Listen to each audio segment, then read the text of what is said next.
Salut les amis, j'espère que vous allez très bien. Dans cette vidéo, je vais aborder une question que mes amis me posent très souvent, c'est comment est-ce que je fais pour obtenir mon premier travail en tant que data analyst? Comment est-ce que vous deviez faire pour obtenir votre premier boulot en tant qu'analyste de données? Que ce soit ici au Canada, que je pense que ça s'applique aussi pareillement ailleurs, que ce soit en France aussi, et même dans d'autres pays. Mais c'est bien vrai que mes expériences sont toujours basées ici au Canada, puisque je vis au Canada. Mais comment est-ce que vous deviez faire pour obtenir votre premier travail dans ce domaine-là de data analyst? Surtout qu'aujourd'hui, il y a beaucoup de gens qui vont vous dire que le marché est hyper saturé. Et c'est vrai, mais le truc, c'est que ce n'est pas juste vrai pour être analyste de données, pour devenir analyste de données, que vous voulez être même développeur et tout. Le marché est saturé dans tous les domaines, en fait. Donc, tous les domaines, c'est saturé. Mais qu'est-ce que vous devez faire exactement pour obtenir votre premier travail? Du moins, pour maximiser vos chances pour obtenir ce travail-là que vous n'avez aucune expérience avant dessus. Comment est-ce que vous devez faire? La première chose que je vais aborder avec vous, je veux parler de environ trois choses que j'ai essayé de condenser en fait. Mais la première chose que je trouve que c'est une des choses la plus importante en fait, c'est vraiment votre éducation. Il est bien vrai, je vous ai dit même moi-même dans plusieurs vidéos, pour devenir aujourd'hui analyste de données, vous n'avez pas besoin d'avoir, je sais pas moi, une maîtrise, je sais pas en quoi, bien baccalauréat en quoi. En fait, ce qui est là, c'est que pour exercer le métier, vous n'avez pas besoin d'avoir une grosse éducation, la vérité. Mais pour pouvoir obtenir le travail, avoir une bonne éducation, elle est cruciale pour cela. Même si pour l'exercer le métier, vous n'avez pas besoin de cela. Pourquoi je dis ça? Pour exercer le métier, c'est vrai, vous n'avez pas besoin d'avoir une grosse éducation. Moi, personnellement, tout ce que je fais aujourd'hui, je vous assure, la plupart des choses, déjà 80% des choses que je fais aujourd'hui, j'ai appris ça par moi-même. Je n'ai jamais appris ces choses-là à l'école. L'école ne m'a pas appris directement ces choses-là. Peut-être que l'école m'a donné des compétences, en fait, de base qui m'ont permis de vite apprendre ces choses-là, mais que à l'école, on a appris, par exemple, Power BI jamais, en fait. Qu'à l'école, on nous a appris Excel jamais, en fait. On n'a jamais fait ça. Juste pour vous faire comprendre que pour obtenir, en fait, l'emploi, vous n'avez pas besoin d'avoir une grande éducation, une grosse éducation dans un ou dans l'autre domaine. Mais pour exercer l'emploi, vous n'en avez pas besoin. Mais pour obtenir l'emploi, vous en avez besoin. Et pour ce faire, je vais prendre un cas que je prends très souvent, mon propre cas. Je vous assure, la plupart du temps, moi, pour obtenir mon premier travail, il est bien vrai, j'avais aucune expérience en termes de data analyse. Mon premier travail, en fait, c'était analyse BI, donc analyse d'affaires. Et c'est pas la suite que j'ai enchaîné avec analyse de données et tout. Comme je vous ai dit, ici au Canada, analyse d'affaires, analyse de données, ce n'est pas que c'est la même chose, mais très souvent, en fait, les entreprises, ils prennent ça d'une certaine façon. Je comprends pas. Parfois, ça se mélange tout simplement. Donc, si un jour, quelqu'un vous dit, je suis analyste d'affaires, sachez que la personne fait quasiment presque la même chose que vous, analyste de données, la vérité. Mais ça peut être aussi complètement différent. Mais la plupart du temps, comme je dis, dans les entreprises, ça se mélange vraiment. Moi, j'ai obtenu mon travail à cause, en fait, grâce à mon diplôme que j'ai eu de l'IA. Dans tous les travaux que j'ai faits et dans tous les travaux que j'ai eus, c'était toujours, en fait, mon diplôme qui m'a aidé à avoir ce travail-là. L'intelligence artificielle. Et en réalité, je n'ai jamais appliqué l'IA dans aucun de mes postes, en fait. C'est juste, en fait, c'est parce que l'IA est devenue tellement populaire aujourd'hui et que si tu as la chance que tu as fait une formation comme ça, à chaque fois que tu dis que tu as fait l'IA, les entreprises, en fait, ils comprennent l'idée pour exploiter dans le sens où si aujourd'hui, on prend une personne qui a une connaissance, même si elle est petite, en termes de data et puis qui a une connaissance un peu plus approfondie en IA, ça peut être une bonne chose, en fait. C'est, comme je dis souvent, avec une seule pierre, on a tué deux oiseaux, en fait. C'est ce qui est très bien pour l'entreprise en question. Donc, pour ma part, ça a été toujours comme ça. Tous les postes qu'on m'a interviewé dessus, c'était pareil, en fait. Une partie des interviews, on parlait de data et tout, de ce que je dois faire, analyse de données, Power BI et tout. Deuxième partie, c'était tout le temps la même chose. On me parlait de l'intelligence artificielle, que je parle des projets que j'ai faits. Pourtant, ça n'a rien à voir avec le poste. Et chaque fois, c'est ça qui me sauve la vérité. Donc, première chose, c'est votre éducation. Vous deviez avoir une bonne éducation.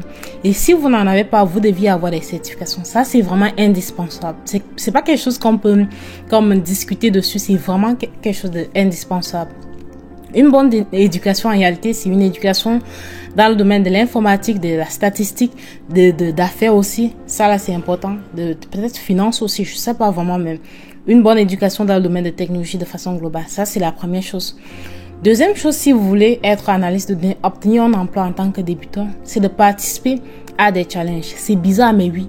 Vous deviez participer à des challenges de data. Par exemple, sur LinkedIn, il y en a plusieurs challenges comme ça qu'on fait chaque mois où vous deviez produire des rapports Power BI. Vous pouvez même avoir des récompenses dessus.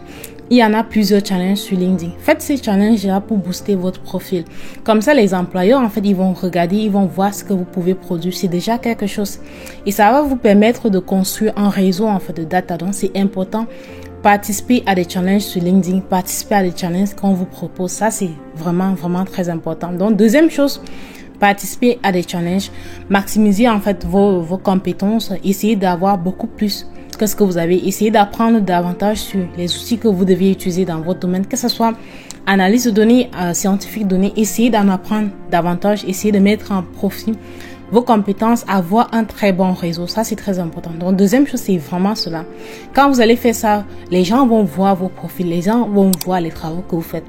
Même si à la base, vous n'avez même pas de certification qu'il faut, si vous participez beaucoup à des challenges et tout, les gens vont voir en fait que vous faites du bon travail, que vous avez même peut-être gagné un challenge, ce qui est très très bien pour votre profil. Troisième chose, c'est vraiment la dernière chose aussi, c'est votre portfolio. Portfolio et CV, moi je les mets ensemble.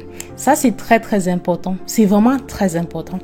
Si aujourd'hui vous voulez être analyste de données, vous deviez avoir un portfolio. Ça c'est très important parce que moi-même quand je fais des travaux, à chaque fois on me demande envoie-moi des trucs, des projets, des rapports que tu as essayé de faire.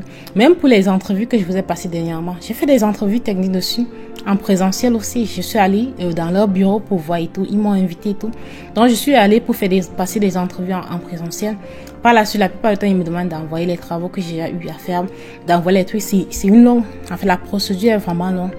Mais très souvent, on va vous demander cela. Et si vous avez ça, c'est très bien en fait pour votre profil. Il faut toujours avoir un bon portfolio qui met en avant les projets que vous avez réalisés, les compétitions que vous avez participé. Si vous avez aussi gagné ces compétitions, c'est encore merveilleux en fait, c'est parfait pour votre profil.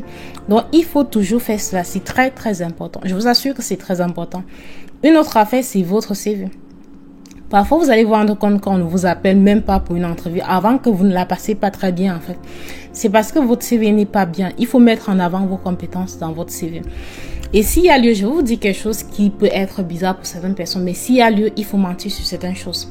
Si vous êtes convaincu aujourd'hui que vous pouvez, en fait, faire des bons rapports, vous pouvez produire des bons trucs, avec Power BI, que ce soit avec Excel, que vous avez de la connaissance en Python et tout, que vous connaissez tout ce qui contourne en fait l'univers de data et que vous êtes conscient que vous pouvez vous en sortir dans le métier, que vous lisez la description d'un poste, vous voyez bien que tout ce qui est là, vous pouvez vraiment donner quelque chose dessus. Je vous assure que vous voyez que vos expériences, vous n'avez rien pour prouver en fait que vous avez cette compétence-là. S'il y a le mentir sur votre CV. De toutes les façons, au final, si vous prenez en fait, vous allez leur donner du bon travail. Ils seront heureux de vous avoir pris. Donc, si vous êtes certain, vous êtes confiant de vos compétences, s'il y a lieu, mentez sur votre CV. Dites des choses, pas mentir sur des grandes choses, mais dites des choses qui vous poussent, en fait, qui vous donnent un avantage. Et comme ma grande soeur m'a toujours dit un truc que je vais vous partager avec vous, c'est toujours, en fait, le CV que vous deviez faire, ça doit toujours être pour un poste. Ça veut dire quoi? À chaque poste que vous postulez, vous deviez changer de CV. En réalité, c'est ça. Quand vous allez vous mettre à postuler 500 postes avec un même CV, ça veut dire que vous-même, vous ne savez pas ce que vous faites en fait. Il faut toujours changer le contenu de votre CV selon le poste que vous êtes en train de postuler dessus. Désolé pour la tautologie, mais vous comprenez en fait. C'est vraiment changer le contenu à chaque fois que vous postulez pour un poste. Vous deviez toujours en fait changer le contenu pour l'adapter un peu au vocabulaire de ce poste-là. Pourquoi? Dans certaines entreprises, ils utilisent les IA pour sélectionner les CV les plus performants. Ça veut dire quoi? Si l'IA ne trouve pas les termes qu'il faut dans votre CV, même si parfois ce sont des synonymes, mais parfois très éloignés, votre CV ne sera même pas sélectionné par l'IA. Donc, c'est très, très important. Ils utilisent l'IA déjà pour sélectionner les meilleurs candidats, les meilleurs CV. Ça veut dire qu'il y a certains CV que l'être humain n'arrive même pas à toucher avant qu'on vous dit que on vous envoie ce message automatique là, votre CV est intéressant, mais on ne vous veut pas. Donc, c'est important. Il faut changer un peu la nature de votre CV pour mettre les termes techniques du poste, de la description du poste sur votre CV. Ça, c'est très, très important. Ça va au moins se permettre, en fait, que vous passez des entrevues. Si au bout du compte, on ne vous prend pas, au moins vous passez des entrevues. Vous voyez déjà comment ça se passe. Ce qui demande comme compétence, comment est-ce que l'univers est. Comme moi, je passe souvent des entrevues, sincèrement, même Quand j'ai pas besoin de poste, je passe quand même des entrevues pour m'entraîner et tout. Parce que avoir une bonne entrevue, c'est quelque chose, c'est pas facile en fait. Donc, pour moi, il est important. Faites un portfolio, faites un bon CV et maximisez. Donnez tout. Quand on va vous prendre pour une entrevue, maximisez vraiment, donnez tout. Et pour donner tout, je vous donne un conseil aussi crucial, c'est avoir une histoire pour chaque poste que vous avez fait. Ayez une histoire. Il y a des choses qui reviennent tout le temps. Même si on ne vous demande pas la chose en fait. Si vous avez une histoire en tête et qu'on ne vous demande pas pour cette histoire-là, vous pouvez lui trouver une place lors des questions qu'on va vous demander d'insérer l'histoire en question, surtout si elle est pertinente. Quand je parle de l'histoire, ça veut dire quoi? Si vous avez travaillé sur, je sais pas moi, un truc, une entreprise comme ça, et une histoire de comment est-ce que ça s'est passé dans l'entreprise, des choses que vous avez aimées, des choses que vous avez détestées. Pour tous les postes sur votre CV, vous deviez avoir toujours ces choses-là. Au moins 2 choses que vous avez aimées, des choses que vous avez détestées. De telle manière, quand on vous demande, vous le donnez directement. Vous deviez avoir une histoire qui est cohérente sur tous vos postes, sur tout. En fait, votre CV, vous deviez la mémoriser quasiment. Et je vous assure que ça marche vraiment. C'est pas expérience, je pense vraiment que ça fonctionne. Et si vous le faites, ça va aussi fonctionner pour vous. Donc, comme d'habitude, je vous en prie, abonnez-vous à la chaîne, c'est gratuit. Et puis, aimez ma vidéo, c'est aussi gratuit. Si vous appliquez mes conseils, moi, je suis presque sûre que vous aurez votre